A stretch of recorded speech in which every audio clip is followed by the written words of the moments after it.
নমস্কার, ভতেশ্বর study class চ্যানেলে তোমাদের স্বাগত। তোমাদের জন্য একটি গুরুত্বপূর্ণ আপডেট, পোস্ট অফিসে নিয়োগ 2025, যেখানে পরপর দুটি আপডেট তোমাদের দেব। একটি হচ্ছে জিডিএস এর 4th লিস্ট জারি হয়েছে। দ্বিতীয় আপডেট হচ্ছে 30,000 নতুন শূন্যপদে নিয়োগ করা হবে, যার জন্য যোগ্যতা মাধ্যমিক পাস, বয়স 18 থেকে 40 বছর, পুরুষ মহিলা উভয় প্রার্থীরাই আবেদন করতে পারবে। আবেদনের তারিখ থেকে শুরু করে প্রত্যেকটি গুরুত্বপূর্ণ তথ্য এই ভিডিওর মাধ্যমে তুলে ধরা হবে। যারা যারা এই ভিডিওটা দেখছো, তোমরা অবশ্যই তোমাদের পোস্ট অফিসের নাম অবশ্যই কমেন্টে প্রত্যেকে উল্লেখ করবে, ঠিক আছে? তো চলো মূল পিডিএফে চলে যাব। তার আগে তোমাদের দেখিয়ে দিই একদম অফিসিয়াল ওয়েবসাইটে। তোমরা দেখতে পাচ্ছ আমি একদম অফিসিয়াল ওয়েবসাইটে ভিজিট করেছি, জিডিএস অনলাইন এঙ্গেজমেন্ট। দেখো এখানে তোমাদের ওয়েস্ট বেঙ্গলে যদি দেখো, ওয়েস্ট বেঙ্গলে তোমাদের পরপর 4টে মতো লিস্ট জারি হলো। First list, second list, third list, এবার 4th লিস্টও আজকে জারি হয়ে গেল। এবং অন্যান্য যারা যারা নর্থ ইস্ট থেকে দেখছো, নর্থ ইস্টে তোমাদের এখান থেকে তোমরা পিডিএফটা দেখে নিতে পারবে। তারপরে আসাম থেকে যারা দেখছো, তো এখানেও তোমাদের দেখো সাপ্লিমেন্টারি লিস্ট 4 জারি হয়ে গেছে, ঠিক আছে? তো আমি তোমাদের দেখিয়ে দিচ্ছি যে ওয়েস্ট বেঙ্গল দেখো লিস্ট 4 জারি হয়েছে। এখানে 1/7/2025 মধ্যে তোমাদের ডিভি ডেট দেওয়া হয়েছে এবং এখানে তোমাদের অরিজিনাল ডকুমেন্টস এবং 2 সেট করে সেলফ অ্যাটেস্টেড ফটোকপি সব কিছু নিয়ে তোমাদের যেতে হবে।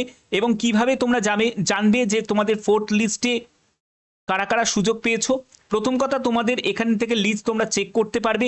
এছাড়া তোমাদের SMS এর মাধ্যমেও তোমাদের জানিয়ে দেওয়া হবে এবং মেলের মাধ্যমেও তোমাদের জানিয়ে দেওয়া হবে যে কোন ডেটে তোমাদের উপস্থিত হতে হবে, কোন ডিভিশনে তোমাদের উপস্থিত হতে হবে। বোঝা গেল? তো এই হচ্ছে তোমাদের 4th লিস্ট। অবশ্যই তোমরা এটা দেখে নাও, ভালো করে একবার চেক করে নাও, মাথা ঠান্ডা করে একবার চেক করবে যে কার কার সুযোগ হয়েছে 4th লিস্টে। দেখো ব্যারাকপুর ডিভিশনে এসটি ক্যান্ডিডেট 81.6 সুযোগ পাচ্ছে। তারপরে দেখো 96.8571 সুযোগ পাচ্ছে ইউআর ক্যান্ডিডেট ব্যারাকপুর ডিভিশনে। তারপরে দেখো এখানে এসটি ক্যান্ডিডেট 90.85 বারুইপুর ডিভিশন। তাছাড়া দেখো তোমাদের বারাসাত ডিভিশন, বাঁকুড়া ডিভিশন, ঠিক আছে? এখানে 95, 94ও আমরা দেখতে পাচ্ছি যে অনেকে সুযোগ পেয়েছে, 95%, সুযোগ পেয়েছে। তো যতগুলো লিস্ট বেরোতে থাকে আস্তে আস্তে কাট অফটা ডাউন হতে থাকে, ঠিক আছে? এটাই তো স্বাভাবিক। তো কন্টাই ডিভিশন থেকে শুরু করে কোচবিহার ডিভিশনে দেখো এখনো আমরা 100 কিছু জায়গায় দেখতে পাচ্ছি। তারপরে দেখো তোমাদের 93, 95, 96 এরকমই সুযোগ পেয়েছে। তারপরে হচ্ছে তোমাদের মালদা ডিভিশনে দেখো সেখানে 96.4 সুযোগ পেয়েছে। এবং টোটাল কত ক্যান্ডিডেট এই 4th লিস্টে চান্স পেয়েছে? 203 জন ক্যান্ডিডেট। 4th লিস্টে 203 জন ক্যান্ডিডেট সুযোগ পেয়েছে। তো এখান থেকে যদি আমি নর্থ ইস্টে দেখো, নর্থ ইস্টে কাট অফটা একটু কম আছে। তো নর্থ ইস্টের যদি 4th লিস্টে আমি যদি চেক করি, তো সেখানে তোমরা যারা আবেদন করবে তারা দেখে নিয়েছো যে আগরতলা, দেখো আগরতলা ডিভিশনে 96, 95.8, 95.6, 90.2তে সিলেকশন পেয়েছে যারা এসটি ক্যান্ডিডেট এটা। তো তারপরে দেখি আসাম ডিভিশনে, দেখি আসামের কাছাড় ডিভিশনে যেখানে ওয়েস্ট বেঙ্গলে ক্যান্ডিডেট অনেকে আবেদন করেছে। এটা খুলছে না কেন এই পেজটা? একবার দেখি। 4th লিস্ট, সরি, বিহার সার্কেলটা বেরিয়ে গেল। তো এখানে আসামের 4th লিস্টটা এখান থেকে বেরোতে একটু অসুবিধা। যাই হোক, এই হচ্ছে মেন ব্যাপার। তোমরা অবশ্যই ভালো করে একবার চেক করে নেবে, ঠিক আছে? 4th লিস্টে এখান থেকে ডাউনলোড হচ্ছে না, কিছু হয়তো সমস্যা আছে, সার্ভারে কিছু প্রবলেম হতে পারে। তো যাই হোক, পরে তোমরা একবার ট্রাই করো, নিশ্চয়ই তোমরা পিডিএফটাকে ডাউনলোড করতে পারবে। ওয়েস্ট বেঙ্গলেরটা হচ্ছে, নর্থ ইস্টটাও আমি চেক করলাম সেটাও হচ্ছে। তো এবার ব্যাপার হচ্ছে যারা যারা এবার নতুন যারা আবেদন করবে তাদের ক্ষেত্রে খবর কি? এবারে শোনা যাচ্ছে 30,000 নতুন শূন্যপদের বিজ্ঞপ্তি জারি হবে জিডিএস এর নতুন নিয়োগের বিজ্ঞপ্তি, 30,000 শূন্যপদের বিজ্ঞপ্তি জারি হতে চলেছে। যেখানে তোমাদের দেখো এখানে জুলাই 2025 তোমাদের নতুন নোটিফিকেশন জারি হবে, অর্থাৎ নেক্সট মান্থ থেকেই তোমাদের অ্যাপ্লাই শুরু হয়ে যাবে। এবং এখানে কোন কোন পোস্টগুলো থাকে, যেমন বিপিএম আছে, ব্রাঞ্চ পোস্টমাস্টার আছে, তারপরে দেখো অ্যাসিস্ট্যান্ট ব্রাঞ্চ পোস্টমাস্টার আছে, ডাক সেবক আছে, ঠিক আছে? বেতন কত টাকা থাকে? বিপিএম পোস্টের জন্য 12,000 টাকা থেকে 29,380 টাকা, এবিপিএম ডাক সেবকের জন্য 10,000 টাকা থেকে 24,470 টাকা। দেখো এখানে তোমাদের এজ লিমিট একই রকম থাকবে, 18 থেকে 40 বছরের মধ্যেই তোমাদের বয়স হতে হবে। এজ লিমিটের ক্ষেত্রে তোমাদের আপার এজ লিমিটের রিল্যাক্সেশন আছে। যারা এসসি এসটি ক্যান্ডিডেট তারা বয়সে 5 বছর, ওবিসিরা বয়সে 3 বছর, এবং পিডাব্লিউবিডি যারা ক্যাটাগরি থেকে আছো তারা 10 বছর, 13 বছর, 15 বছরের রিল্যাক্সেশন পেয়ে যাবে। এবার দেখো সব থেকে বড় প্রশ্ন, সেটা হলো এডুকেশন কোয়ালিফিকেশন নিয়ে। এডুকেশন কোয়ালিফিকেশনের ক্ষেত্রে পরিবর্তন হওয়ার কথা, সেটা হলো উচ্চ মাধ্যমিক, কিন্তু এই ব্যাপারে অনেক ধরনের সংশয় রয়েছে। কারণ যেহেতু আর্টস থেকে অনেকে পাশ করে, অনেকে সায়েন্স থেকে পাশ করে, অনেকে কমার্স থেকে পাশ করে।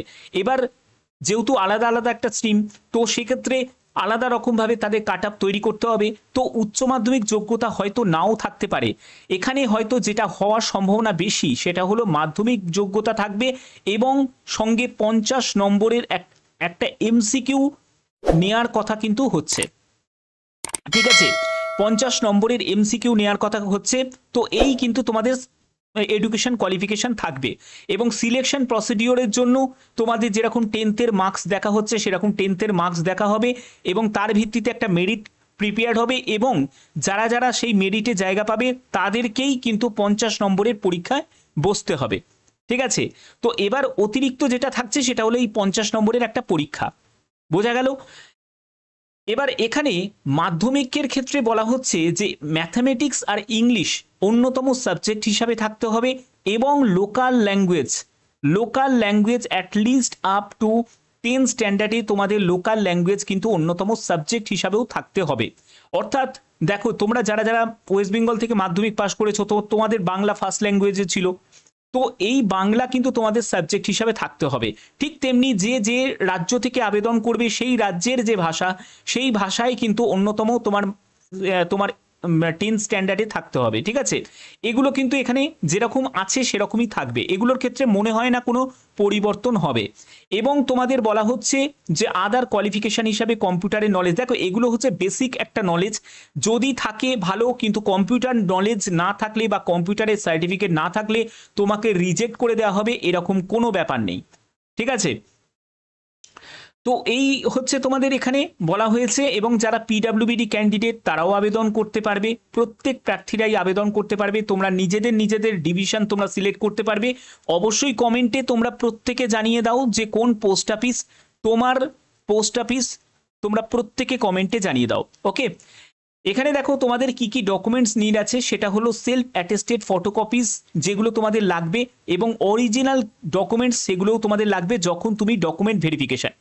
এমনি নর্মালি ফর্ম ফিল আপ করার সময় কোনো ডকুমেন্ট কিন্তু লাগে না, এমনকি মাধ্যমিকের মার্কশিটেও কোনো আপলোড করার জায়গা থাকে না।